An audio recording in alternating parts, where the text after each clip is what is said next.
Seigneur Dieu, tu sais à quel point nous sommes faibles. Mais toi, Seigneur, tu es fort. Tu as créé le cœur. Je réprime cette puissance démoniaque qui provoque la maladie de cœur. Qu'elle sorte d'eux au nom de Jésus-Christ. Chers téléspectateurs de Parole Créatrice Info Télévision, bonsoir et bienvenue sur votre émission L'Instant du Prophète. Écoutons ensemble le témoignage de cette semaine. Ce message est tout pour moi. Il est parfait. Et que Dieu vous encourage à rester avec ce message. Il y a des choses que nous ne comprenons pas, mais souvenez-vous, si Dieu l'a pensé, Frère Branham l'a parlé, nous le croyons, et ça règle la question. Je pensais l'autre jour, je me suis réveillé. Quand j'étais un jeune garçon, j'avais environ 12 ans, et nous étions dans une petite ville appelée Vandalia en Illinois, et Frère Branham avait une réunion sous tente, et nous étions dans un petit hôtel bon marché. Et je dis ça avec mon témoignage ici. Je sais que vous me l'avez déjà entendu raconter, mais peut-être encore une fois, je veux le partager avec vous. Parce que c'est l'une des expériences les plus formidables de ma vie. Et dans cette pièce, il n'y avait même pas de salle de bain. La salle de bain était dans le couloir et nous avions un bassin pour se laver, et un bassin là, et une cruche, c'est là où nous lavions nos mains. Mais pour prendre un bain ou une douche, nous allions au bout du couloir. Et j'avais l'habitude de vendre, dans les réunions, j'avais un petit tablier, et je vendais des livres. Il y avait 3 livres que Frère Branham avait. Jésus-Christ le même hier, aujourd'hui et pour toujours. Je n'ai pas été désobéissant à la vision céleste, la guérison divine et les campagnes. Et je pensais que j'étais quelque chose là. Je vendais ces livres.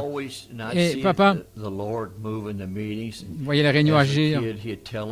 Il nous parlait de ces choses, comment le Seigneur agissait et comment l'ange le rencontrait. Et je me souviens un soir, dans cette chambre d'hôtel où nous étions, et le frère de mon papa était avec nous à ce moment-là, il conduisait le camion, et son nom était Donnie. Et c'était le plus jeune des frères. Et lui et moi et papa, nous dormions dans la même chambre. Je ne me souviens pas. Je sais que papa dit sur bande qu'il avait pris un oreiller et qu'il avait mis sur moi et il m'a réveillé. Tout ce que je me souviens, c'est que je me suis réveillé et il y avait un oreiller sur mon visage. Et il avait cet oreiller et il a dit « Paul ?» J'ai dit « Oui ». C'était vers 2 heures du matin. Et il a dit, tu sais, papa parle de l'ange. J'ai dit oui. Et il a dit, il m'a visité cette nuit. Il m'a parlé des choses au sujet des réunions et comment conduire les réunions et ce qui allait arriver. Et j'ai dit oui. Il avait encore l'oreiller sur mon visage. Alors il a dit, je lui ai demandé, est-ce que je pourrais te réveiller? Est-ce que je pourrais réveiller mon frère Donnie? Et il a dit, l'ange a dit, tu peux réveiller Billy. Et il a dit, est-ce qu'il pourra te voir? Et l'ange a dit, oui. Excusez-moi.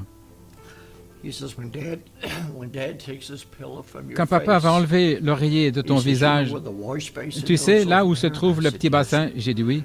Il a dit, il sera là et tu pourras le voir. Et j'ai dit ok. Souvenez-vous, j'avais 12 ans.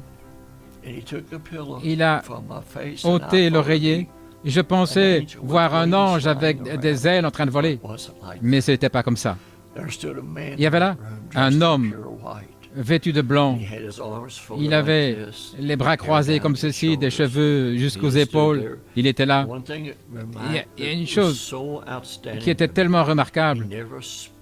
Il n'a jamais dit un seul mot, mais il regardait dans la pièce, mais ses yeux étaient centrés sur mon papa. Tous ces mouvements, il observait mon papa. Je peux encore le voir même maintenant. Il regardait autour de la pièce, il me regardait, puis il regardait mon oncle. Il bougeait un peu la tête, mais ses yeux ne quittaient jamais les yeux de papa.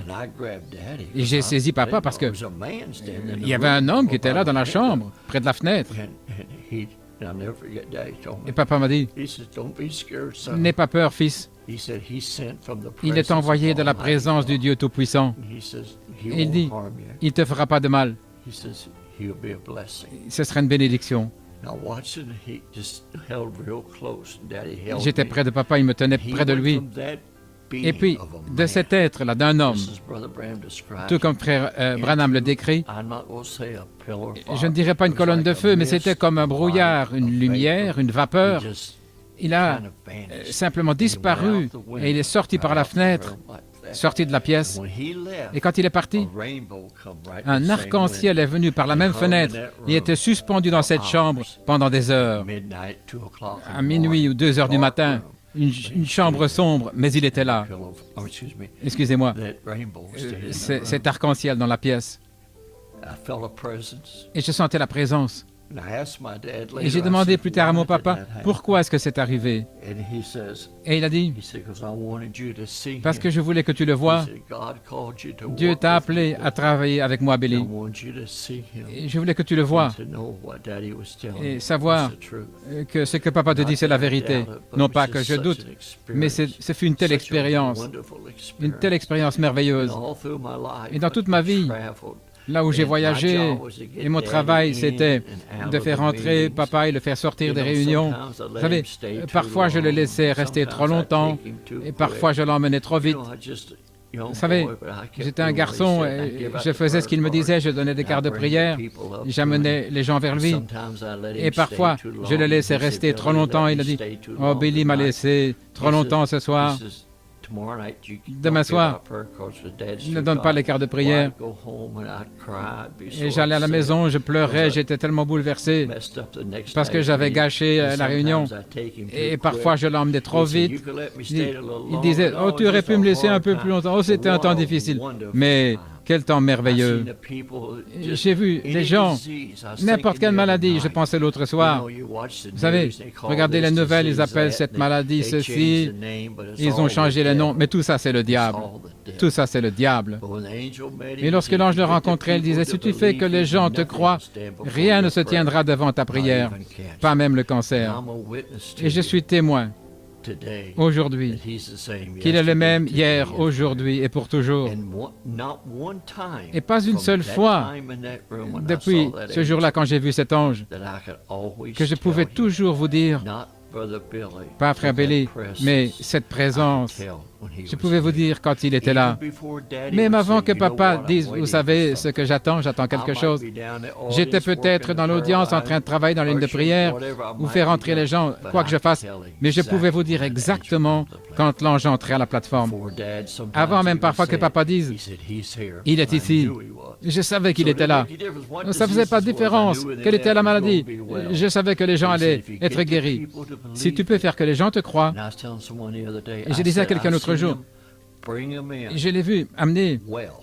J'ai vu des gens bien portants, mais ils voulaient se moquer. Et ils étaient emportés, morts. J'ai vu les emporter, paralysés. Et j'ai vu arriver des gens sur une civière qui étaient morts. Et je les ai vus sortir étant vivants et en bonne santé. Crois seulement. Donc je voulais simplement dire que Dieu vous bénisse. Je vous invite à écouter un extrait d'une bande du prophète William Marion Branham. Now, while we got the scriptures open, let us see the Holy Spirit here itself is a seal. The Holy Spirit is a seal. And a seal signifies what? A finished work. Maintenant, pendant que nous avons nos Bibles ouvertes, nous allons... Vous voyez, ici, le Saint-Esprit lui-même est un sceau. Le Saint-Esprit est un sceau. Et un sceau signifie quoi? Une œuvre terminée. The Holy Spirit being a seal to the individual. And to that individual, when he receives the Holy Spirit, then his time of groaning is over. See? Because it is a finished work. Le Saint-Esprit, qui est un sceau pour l'individu. Et cet individu, quand il reçoit le Saint-Esprit, Le temps de ces gémissements est fini. Vous voyez, parce que c'est une œuvre terminée. Like, I used to work for the railroad company, and we'd load boxcars with cans and different things from the canning factory. But then before that car could be sealed, the inspector come around to see if that car was properly loaded. Par exemple, autrefois, je travaillais pour la compagnie de chemin de fer et nous chargions des wagons de marchandises avec des boîtes de conserve et différentes choses qui venaient de la conserverie. Mais avant que le wagon puisse être scellé, il fallait que l'inspecteur passe pour voir si ce wagon était chargé correctement. If not, the first time it rammed together with something, it'd scatter the stuff and break it, and the railroad company was responsible. And that inspector would test everything to see if it was properly in place. Sinon, à la première secousse, toute la marchandise s'éparpillerait et serait abîmée, et la compagnie de chemin de fer en serait tenue pour responsable. Donc, cet inspecteur vérifiait pour voir si tout était bien en place.